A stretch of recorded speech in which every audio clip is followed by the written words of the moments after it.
Middle east में पिछले तकरीबन 2 हफ्ते से ज्यादा वक्त से जो भयानक युद्ध जैसा माहौल था वो सीज फायर के दिशा में अब बढ़ता दिख रहा है। और ईरान जिसने दुनिया को चमत्कृत करते हुए इतनी बड़ी ताकतों से लोहा लिया, चारों तरफ से दुश्मनों से घिरे होने के बावजूद, इजराइल की अनैतिक हमलेबाजी के बावजूद, अमेरिका की दादागिरी के बावजूद ईरान न डरा, ईरान न झुका, न ईरान अपने तेवर से समझौता करता है। इसलिए ईरान में जो तस्वीरें देखने को मिली कि ईरान जश्न मना रहा है, ईरान आतिशबाजी कर रहा है, ईरान दुनिया को यह संदेश दे रहा है कि हम अपनी शर्तों पर बिना झुके, बिना डरे, बिना समझौता किए अपने तेवर को दुनिया को दिखाने में कामयाब हो गए। नुकसान हुआ, बर्बादी भी हुई होगी, लेकिन तेवर में ईरान ने कुछ नया हासिल किया है। मगर फिर भी मैं एक चीज देख रहा हूं, ईरान के सबसे बड़े नेता जिसने दुनिया में अपनी एक साख पैदा कर दी है, खामेनेई, रैली करना नहीं शुरू किए। ईरान के राष्ट्र प्रमुख ऑपरेशन ट्रू प्रॉमिस को नहीं कहते हुए सुनाई दिए, या हो सकता है नहीं कहते हुए सुनाई देंगे कि उनकी नसों में ट्रू प्रॉमिस बह रही है। गरम गरम रेलवे टिकट से लेकर के बड़े बड़े पोस्टर होर्डिंग लगा करके ये बताने का काम अभी खामेनेई ने नहीं शुरू किया है कि उन्होंने क्या तीर मार दिया। खामेनेई ने जो किया वो दुनिया के सामने है। खामेनेई सीज फायर के अमेरिकी दावे के उलट, ऐसा नहीं था कि अमेरिका ने सीज फायर का दावा कर दिया हो और फिर उसके बाद कोई गोली बारूद न चली हो। इजराइल की तरफ से भी चली, लेकिन ईरान उसके पहले ही कुछ मिसाइल छोड़ देता है। ईरान के विदेश मंत्री की तरफ से भी बयान आता है कि यह कैसा सीज फायर, और ईरान यह दिखाता है कि हम अपनी शर्तों पर समझौता करेंगे। इजराइल उसके बाद फिर हमला करता है। डोनाल्ड ट्रंप जिसने दुनिया को यह बताया कि हमने युद्ध फिर रुकवा दिया, अब तो दे दो नोबेल पुरस्कार, उन्हीं डोनाल्ड ट्रंप को बाद में कई ट्वीट करने पड़ते हैं, जिसमें से एक ट्वीट तो ऐसा करना पड़ता है कि इजराइल अब बदमाशी कर रहा है, इजराइल मान नहीं रहा, अगर इस तरह के हमले फिर होते हैं तो उसको कितना नुकसान होगा। और डोनाल्ड ट्रंप इसके बाद नहीं रुके, वो एक बयान देते हैं कि इजराइल क्या कर रहा है। That's not what we want, I'll tell you, and I'm telling you, I'm not happy about that Israel either. Donald Trump उसके बाद एक और ट्वीट करते हैं जिसमें वो अपने देश के 2 मीडिया हाउसेस को टारगेट करते हैं, जो ये कह रहा है कि जो अमेरिका हमला किया ईरान के ऊपर वो क्या निकला, उसका क्या मतलब है। डोनाल्ड ट्रंप ये कहना चाह रहे हैं कि दुनिया के सबसे सफलतम हमलों में से एक था, जबकि ईरान की तरफ से कुछ ऐसी खबरें भी आ रही हैं कि जितना नुकसान का दावा अमेरिका कर रहा है उतना नुकसान तो ईरान में हुआ भी नहीं, और ईरान की तरफ से कोई ऐसा संदेश अभी नहीं है कि ऐसा कोई न्यूक्लियर काम वो रोकेगा या नहीं रोकेगा। लेकिन हां, ईरान ने मिडिल ईस्ट से नहीं, दुनिया की पॉलिटिक्स में अमेरिकी दबदबे को, अमेरिकी दादागिरी को सबसे बड़ी चुनौती पेश कर दी। हम तो भारत को याद करते हैं, हमारे यहां भी ऑपरेशन सिंदूर हुआ, बड़ा दिन था, पूरा देश सरकार के साथ, सेना के साथ कंधे से कंधा मिलाकर खड़े थे। लेकिन भारत के प्रधानमंत्री के दावे के पहले ही अमेरिकी राष्ट्रपति डोनाल्ड ट्रंप सीज फायर का ऐलान अपने ट्वीट से करते हैं। उसके बाद भारत की तरफ से बीते 1 महीने में जितनी बार इस बात पे चुप्पी साधे रखा गया, क्योंकि प्रधानमंत्री ने इस पर कोई जवाब नहीं दिया कि सीज फायर अमेरिका के कहने पर हुआ या नहीं हुआ, लेकिन उसके बाद से लेकर अब तक लगभग 17 बार डोनाल्ड ट्रंप दुनिया के सामने बोल चुके हैं कि हमने सीज फायर रुकवाया और भारत पाकिस्तान का युद्ध रुक गया। उसके बाद इतना ही नहीं, प्रधानमंत्री नरेंद्र मोदी G7 में जाते हैं, फिर उसके बाद एक रैली में बिहार जाते हैं और फिर देश को बताते हैं कि ट्रंप बुला रहे थे खाने के लिए, मैं नहीं गया। उड़ीसा पहुंचकर कहते हैं कि मुझे भगवान से मिलने आना था इसलिए मैं यहां आया, ट्रंप क्या नहीं गया। और विदेश सचिव फोन पर 35 मिनट मोदी और ट्रंप की बात हुई है, इसका जवाब देते हुए कहते हैं कि हमने सीज फायर अपनी शर्तों और पाकिस्तान के कहने पर किया, क्योंकि हमने अपना काम पूरा कर लिया था। ईरान ने ऐसा कोई भी काम नहीं किया। खामेनेई अपने पैगाम में बार बार ईरान को एक नई जंग के लिए तैयार कर रहे थे। इजराइल जिसके सामने एयर डिफेंस का सिस्टम इतना मजबूत बताया जा रहा था, इजराइल का डंका बज रहा है एयर डिफेंस सिस्टम में, ईरान उससे डरा नहीं। इजराइल जो कि गजा और फिलिस्तीन पर इतना हमलावर था, जिस पर दुनिया चुप रही। अमेरिका आज तक गजा फिलिस्तीन पर इजराइल हमला नहीं करेगा, इसका सीज फायर क्यों नहीं करा पाया? दुनिया ये सवाल डोनाल्ड ट्रंप से पूछेगी। इसलिए डोनाल्ड ट्रंप को जो खुन्नस भर गई CNN से लेकर के न्यूयॉर्क टाइम्स के अपने मीडिया हाउसेस में, उससे ज्यादा खुन्नस तो उन्हें इजराइल पे ऊपर बन रही है। सफाई पे सफाई देने का ट्वीट डोनाल्ड ट्रंप का आए जा रहा है, हमने बड़ा काम किया, हमने सीज फायर रुकवा दिया, देखो 12 घंटे में रुक जाएगा, देखो अभी नहीं रुका, देखो फिर रुक जाएगा। इन सब चीजों के बीच मध्य पूर्व की राजनीति कितनी बदल गई। ईरान ने साबित कर दिया। ईरान के खामेनेई अभी क्या कोई रैली ऐसी कर रहे? जश्न तो ईरान मना रहा, लेकिन उसका काम बोल रहा है। भारत की सेना ने भी जश्न मनाने लायक मौका इस देश को दिया। सेना ने हमला किया, सेना ने एग्जैक्ट ठिकानों पर हमला करके पाकिस्तान में आतंकवाद की कमर तोड़ी।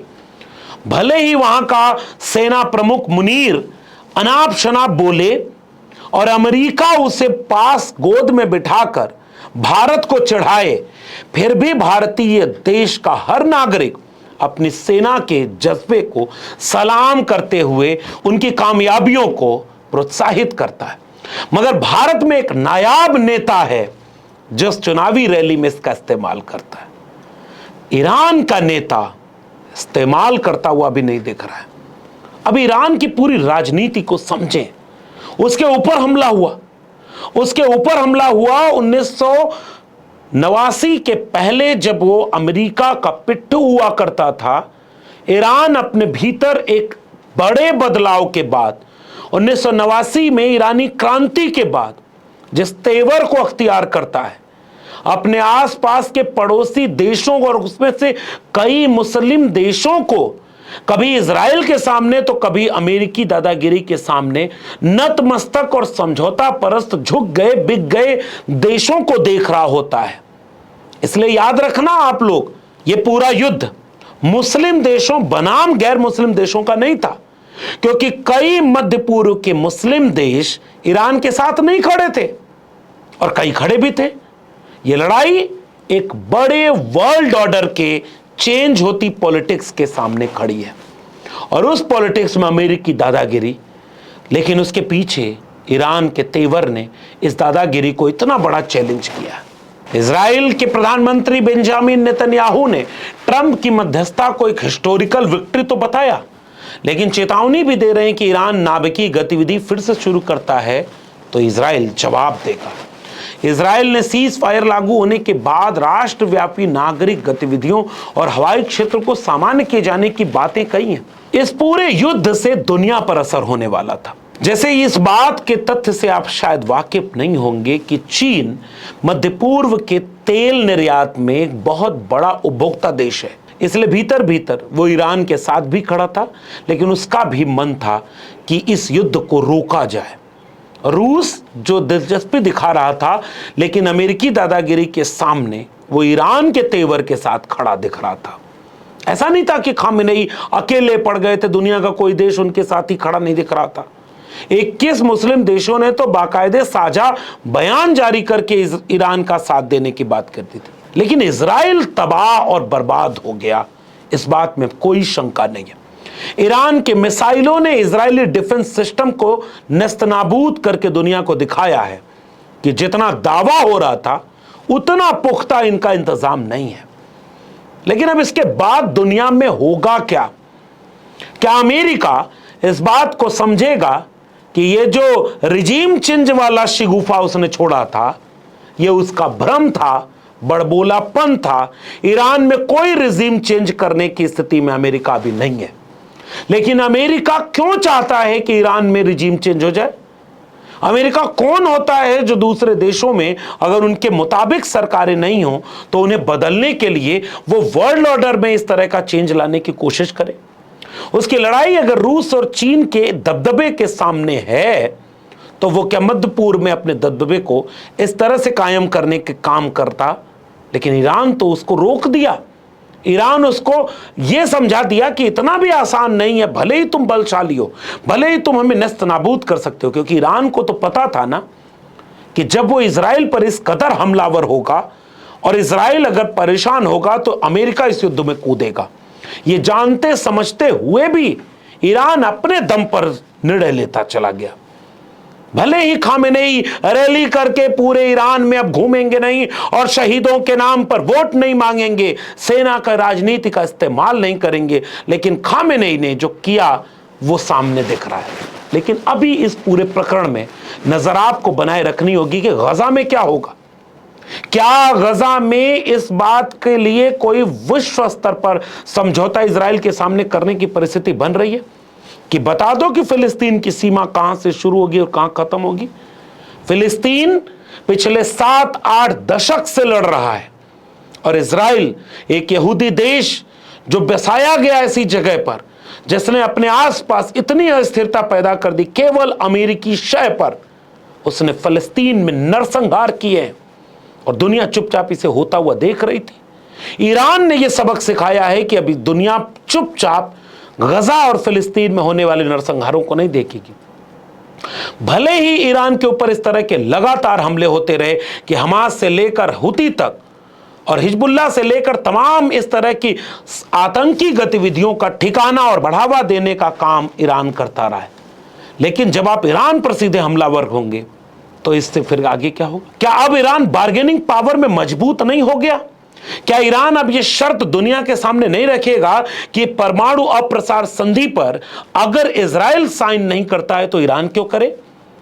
और क्या ईरान को परमाणु संयंत्रों को ऊर्जा संबंधी इस्तेमाल के लिए इजाजत लेनी पड़ेगी किसी से? या ईरान कल को यह नहीं सवाल पूछेगा कि कल को फिर हम ऊर्जा संबंधी कोई चीज बनाएं तो इजराइल हमला कर दे या अमेरिका?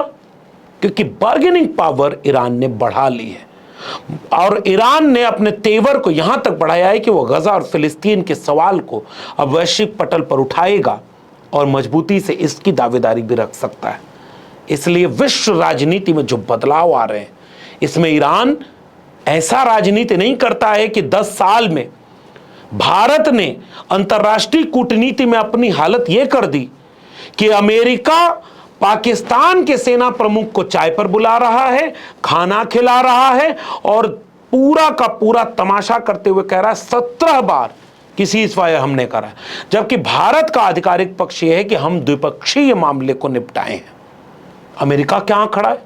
रूस और चीन का बयान तक नहीं। चीन तो वैसे ही आपका सबसे बड़ा दुश्मन बनकर के सीने पर बैठ गया।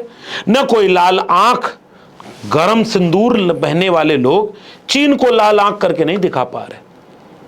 तो आखिर विश्व राजनीति में भारत जहां पहुंचा, क्या भारत की वैश्विक राजनीति और अंतर्राष्ट्रीय कूटनीति को ईरान से सबक लेना चाहिए क्या? भले ही कई परिस्थितियां अलग हैं, भले ही उनके पास कई और रिसोर्सेज हैं और ईरान अलग देश है, भारत अलग देश है, तुलना इतनी जायज नहीं। लेकिन सोचिएगा, लीडरशिप की तुलना तो हो सकती है। 56 इंच कभी भाषण में नहीं बोला खामेनेई ने। खामेनेई ने यहां तक बोला कि मैं तो बूढ़ा हो गया हूं, मर जाऊं तो भी इस युद्ध को रुकने मत देना। ईरान अब किसी और मकसद से लड़ रहा है, और जिनसे लड़ रहा था ईरान वो कौन थे? क्या भारत के राजनीति में, समाज में, नागरिकों में इस तरह का कोई बोध पैदा होगा क्या कि नेता कैसा होना चाहिए?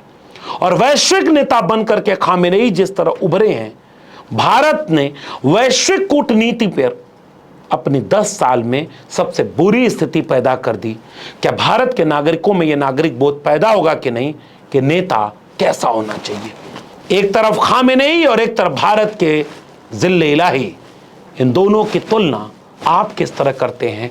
कितना आप इस पूरे पेचीदा प्रकरण को समझ पा रहे हैं मुझे नहीं पता, लेकिन मेरी कोशिश थी कि मैं इस पूरे बातचीत के साथ 2 चीज़ों पर, यानी दुनिया में जो बदलाव आ रहा है उसका आप पर भी असर पड़ेगा, लड़ा कैसे जाता है अपने संप्रभुता के लिए, अपने लोगों के लिए, और राजनीति में लीडरशिप की क्या अहमियत होती है, इन दोनों पक्षों को आपके सामने हम लगातार रखते रहे। आगे भी इस तरह का कोई अपडेट आएगा तो हम आपसे बातचीत करेंगे, लेकिन तब तक आप भारत के नागरिक हैं तो जरा सोचिएगा कि आपकी समझदारी और आपके नेता की राजनीति दोनों किस स्थिति में है?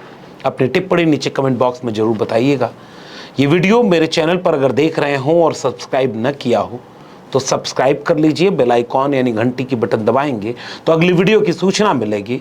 ज्वाइन करेंगे तो हमें आर्थिक मदद मिलेगी। इस वीडियो को अगर आप ट्विटर यानी एक्स या फेसबुक पर देख रहे हैं तो हमें फॉलो करना मत भूलिए। फिर मिलेंगे, तब तक के लिए बहुत बहुत धन्यवाद।